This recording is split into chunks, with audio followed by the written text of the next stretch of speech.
before I start working with a client, I whiteboard, like, what do they love? Like, what would they love to talk about all day long? What would they enjoy talking about all day long? And, there's things that people say you should avoid, religion and politics. And I think you can find a niche that's big enough in any market to talk about whatever it is that makes you tick. I think it's important that we share that. And like today, I'm like, you know what? Fuck it. I'm just going to be me and let whatever flows flow.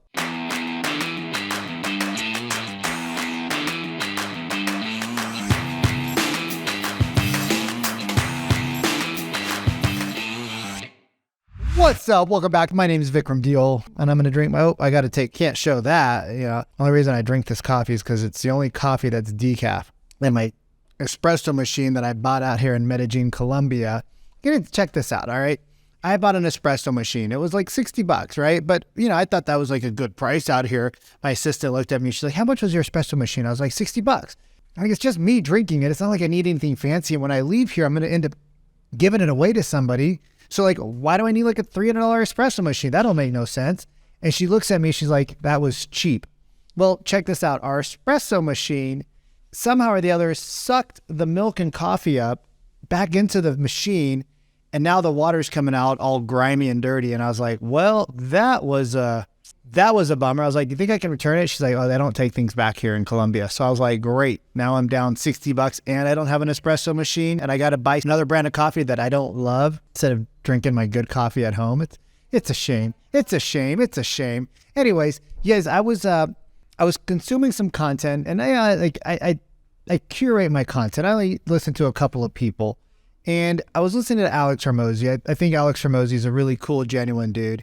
And when I was listening to Alex this morning, he was talking about like making content that you love, right? Like there's real estate channels out there and all they talk about is real estate. You don't really know anything about the person. There's other channels where all you know is about their personal life and you don't know nothing about the person. And I think there's a blend, right? I think there's a blend between who you are as a human, who you are as an entrepreneur, and who you are as just like a regular type of person, right? Like, so what are the things that you love doing? Like Cody and I were interviewing somebody on the RE Agent podcast. That's our real estate channel. We were talking to him. His name is Cameron Gray.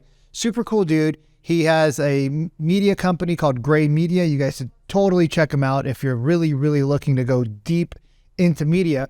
And he goes, before I start working with a client, I whiteboard, like, what do they love? Like, what would they love to talk about all day long? What would they enjoy talking about all day long? And, there's things that people say you should avoid, religion and politics. And I don't know. I think you can find a niche that's big enough in any market to talk about anything you want. Because if you think about it, like, you're not trying to take the whole market, right? You're not like Amazon that's trying to put every small business out of business. You're trying to get like a small percentage of that market. So maybe you really relate to people that love talking about politics, right? Maybe you really relate to people who love talking about health. Maybe you really relate to people who love talking about guns and cars, or they love talking about food, or they're vegan, or they're a carnivore, right? Like whatever it is that makes you tick, I think it's important that we share that, right? And like the last 3 months, I've kind of gotten away from sharing about my personal stuff. I was really focused heavy on work and then I was like, I love the content, but I was having a problem turning on the camera. And like today, I'm like, you know what? Fuck it. I'm just going to be me and let whatever flows flow, right? Like I'm just going to let the things that I love to do flow. And I'll tell you, there was a story. I used to own a couple of Verizon stores with my brothers or my older brother and my dad. And then I bought one on my own and left the family business. That's probably another great story for another day. Who knows? Maybe it'll show up here. But I remember there was this guy, right? And he would open up these cell phone stores, get them up and running, and then he would sell them. And that was his thing. And he would sell them and he would sell them. And he would provide like these franchise stores. You could buy any phone you wanted that was compatible with the network. And then you just activate it and throw it on the network. And you would still get paid by the carrier because they just want subscription. They don't care the device that goes on it. Maybe it's changed now, but this was like 2007, 2006. I don't know, whenever I graduated from college. And we were there one day and this guy was selling, there were these flip phones. There were the LG flip phones. They had like a little display on the front. Maybe you guys had one of those. I think it was, I don't think the antenna came out, but I think it was like, there's this like silver LG phone. I can't remember the name of it. And one day, and these phones were all refurbished. So he'd get these phones for like 40, 50 bucks. He would sell them for like 150 bucks and he was killing it, right? He was making hands and fists full of money. And then he would sell the store 3 to 4 months down the road.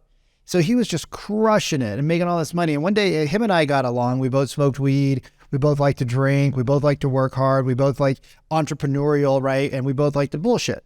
So one day this big burly dude shows up. Like he is a country boy. He is a strong man. He drove a big truck. Like you could tell he owned a ranch and he was just a tough guy. And he walked in and he's like, "You guys sold me this fucking broken piece of shit phone." And I was like, oh my God, I've never had anybody say that. I was like shaking. I was, 23, 24, maybe something like that. 25. I don't know, probably 23, 24. I was scared, right? I was scared. And he taught me a very important lesson in business. He taught me a very important lesson in life, right? First thing he said was, like he looked at the guy and he's like, he started yelling back, right? Because two angry people, like you just don't do that. And he's like, "You're right. This is a shitty phone." And I was like, oh, whoa. He said something like this, right? And the guy was like, kind of like, and then he's like, but then he like calmed the dude down. By him being angry and agreeing with the dude, he was able to calm the dude down, right? And he's like, and then he was like, bro, right? He like Middle Eastern guy, big dude, smelled like cigarettes. He, bro. He's like, bro, but it's not our fault, right? Like, so he agreed that the phone was garbage and he agreed that the phone was having problems, right? We didn't fight that because the phone was broken. Something wasn't wrong. But he's like, bro, but like, we didn't make the phone. He's like, so why are you yelling at this guy?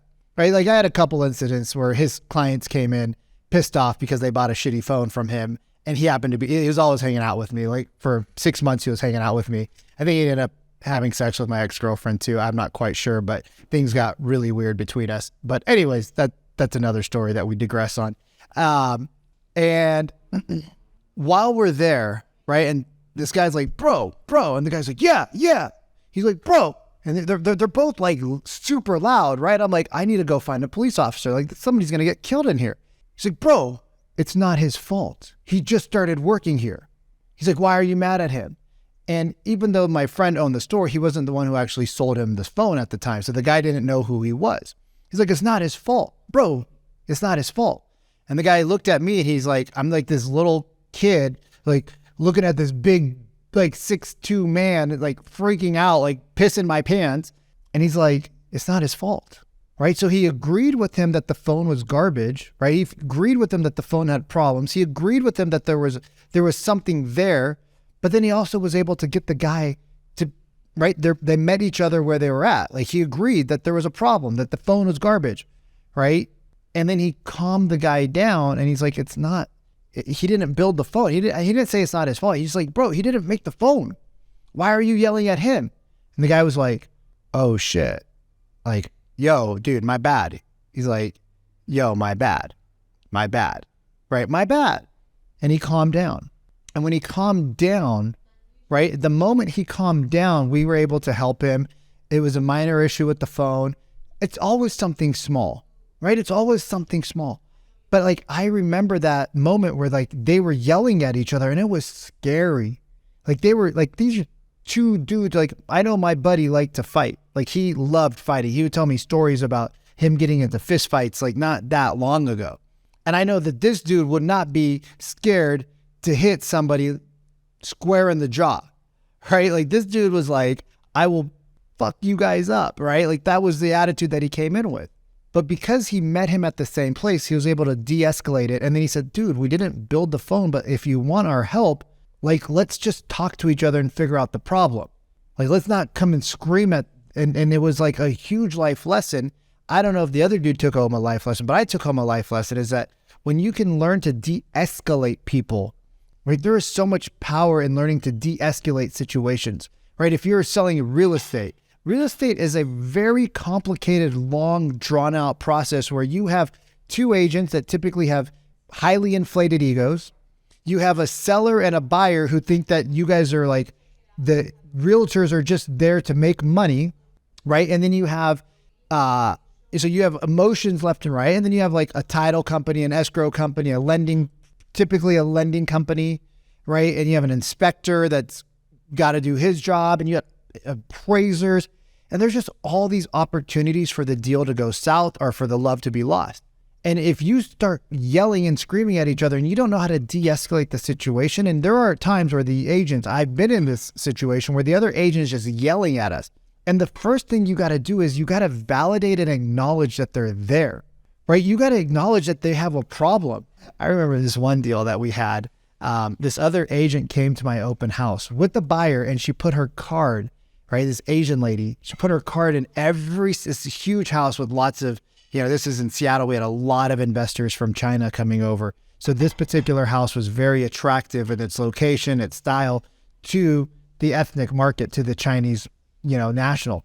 And she came to my open house. She put her card in every single room of my open house. I just happened to be walking in there because I like to listen to what the buyers and the conversations are. So I just happened to be walking through the house, and I saw her card in the bedroom, the bathroom, the master, the office, everywhere. I was like, I grabbed all of her cards, and at the end, I just gave them back to her, and I said, "This isn't how we do business." And she looked at me, and I just said it with a smile, right? But I was fuming inside. I wanted to say so much more, but there was no reason for it, right? And I just remember that situation. Hey, there's no reason to escalate things. It's just, I gave them back to her, and I just gave her that look like, I said, "We don't do business like this." And she looked at me, and she was like, "Oh my God." And guess what? We ended up doing deals together in the future, right? We had a relationship where she knew she couldn't push me over, right? And that's something that I learned through business. So what are some of the funny lessons that you've learned? I'd love to hear a comment below. Talk to you soon. Have a great week.